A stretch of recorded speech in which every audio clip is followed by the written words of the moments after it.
US. പ്രസിഡന്റായി Trump അധികാരത്തിൽ കയറിയതു മുതൽ നേരത്തെ തിരഞ്ഞെടുപ്പ് പ്രചരണ വേളയിൽ നൽകിയ വാഗ്ദാനങ്ങൾ ഒന്നൊന്നായി നടപ്പിലാക്കാനുള്ള ശ്രമം തുടരുന്നതിനിടയിലും കനത്ത തിരിച്ചടികളാണ് ട്രംപിന് നേരെ വരുന്നത്.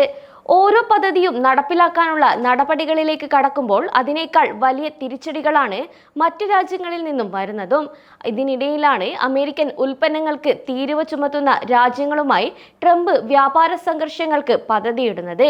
ഇത് രൂക്ഷമാവുന്ന സാഹചര്യത്തിൽ വൻ തിരിച്ചടികൾ യു.എസിന് മേൽ ഒന്നൊന്നായി വരാനുള്ള എല്ലാ സാധ്യതകളും കാണുന്നതായി ചില വിദഗ്ധർ അഭിപ്രായപ്പെടുന്നു.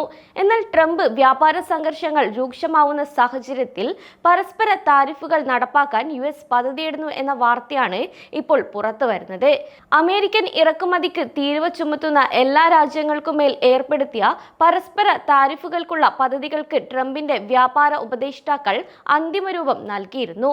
ഇത് ആഗോളതലത്തിൽ വരെ വ്യാപാര യുദ്ധം വർദ്ധിപ്പിക്കുമെന്ന ആശങ്കയാണ് മുന്നോട്ട് വയ്ക്കുന്നത്. മാർച്ച് 12 മുതൽ എല്ലാ സ്റ്റീൽ, അലൂമിനിയം ഇറക്കുമതികൾക്കും തീരുവ ഏർപ്പെടുത്താനുള്ള ട്രംപ് തീരുമാനത്തോടെ വിപണികൾ പൂർണ്ണമായും സ്തംഭിച്ച അവസ്ഥയാണ് കാണാൻ സാധിച്ചത്. കൂടാതെ മെക്സിക്കോ, കാനഡ, യൂറോപ്യൻ യൂണിയൻ എന്നിവ പദ്ധതികളെ രൂക്ഷമായി വിമർശിക്കുകയും ചെയ്തിരുന്നു. അതേസമയം ജപ്പാനും ഓസ്ട്രേലിയയും തീരുവയിൽ നിന്ന് ഇളവുകൾ തേടുകയാണെന്നാണ് വ്യക്തമാക്കിയത്. എന്നാൽ ഈ വാർത്ത സ്റ്റീൽ, അലൂമിനിയം ഇറക്കുമതികളെ ആശ്രയിക്കുന്ന വൻകിട വ്യവസായങ്ങൾക്ക് പ്രതീക്ഷിക്കുന്ന കുതിച്ചുചാട്ടം ഒരു പരിധിവരെ നികത്താൻ നിർബന്ധിതരായി. അതേസമയം കഴിഞ്ഞ ആഴ്ച ഫെബ്രുവരി 4 മുതൽ പ്രാബല്യത്തിൽ വന്ന ചൈനീസ് ഉൽപ്പന്നങ്ങൾക്ക് 10% അധിക തീരുവ ട്രംപ് ഏർപ്പെടുത്തിയിരുന്നു. എന്നാൽ ഈ ആഴ്ച മുതലാണ് ചൈനീസ് പ്രതിരോധ നടപടികൾ പ്രാബല്യത്തിൽ വരിക എന്ന റിപ്പോർട്ടുകളാണ് പുറത്തു വരുന്നത്.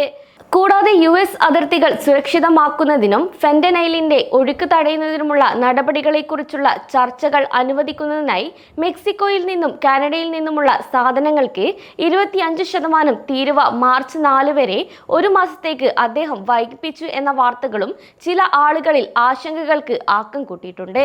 കൂടാതെ നേരത്തെ പ്രഖ്യാപിച്ച ലോഹ താരിഫുകളെ ചില യു.എസ്. തൊഴിലാളികൾ സ്വാഗതം ചെയ്തിരുന്നു. എന്നാൽ പല നിർമ്മാണ മേഖലകളിൽ ശ്രദ്ധ കേന്ദ്രീകരിക്കുന്ന സ്ഥാപനങ്ങളും അടുത്ത ഘട്ടങ്ങളെക്കുറിച്ച് എന്താകും സ്ഥിതി എന്ന കാര്യത്തിൽ ആശങ്കാകുലരാണ്.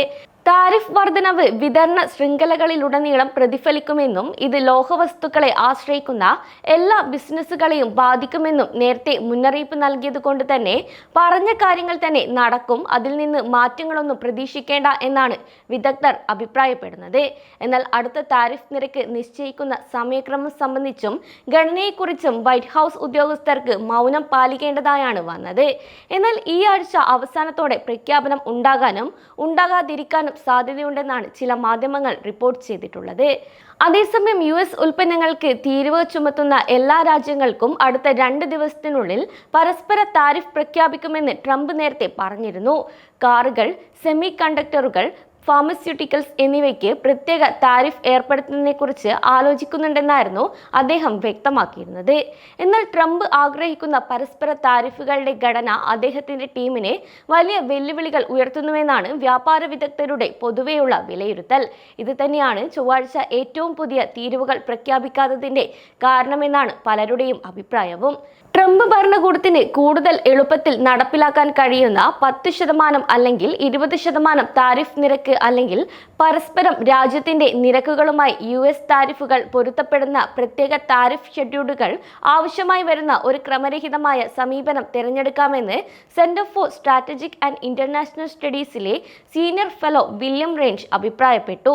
കൂടാതെ താരിഫുകളെക്കുറിച്ചുള്ള ഒരു സ്രോതസ് ട്രാക്കിംഗ് ജോലി ചൊവ്വാഴ്ച വൈകിയും വിശദാംശങ്ങൾ തയ്യാറാക്കിക്കൊണ്ടിരിക്കുകയാണെന്നും അദ്ദേഹം കൂട്ടിച്ചേർത്തു. അതേസമയം ഇങ്ങനെയൊക്കെയാണ് നടക്കുന്നതെങ്കിലും ചൈനയ്ക്ക് മേൽ ചുമത്തിയതും കാനഡയ്ക്കും മെക്സിക്കോയ്ക്കും വേണ്ടിയുള്ളതുമായ താരിഫുകളെ ന്യായീകരിക്കാൻ ഉപയോഗിച്ച അതേ അന്താരാഷ്ട്ര അടിയന്തര സാമ്പത്തിക അധികാര നിയമം ട്രംപിനും ഉപയോഗിക്കാം എന്ന ചില സൂചനകൾ മറ്റ് ചില വിദഗ്ധരും നൽകുന്നുണ്ട്.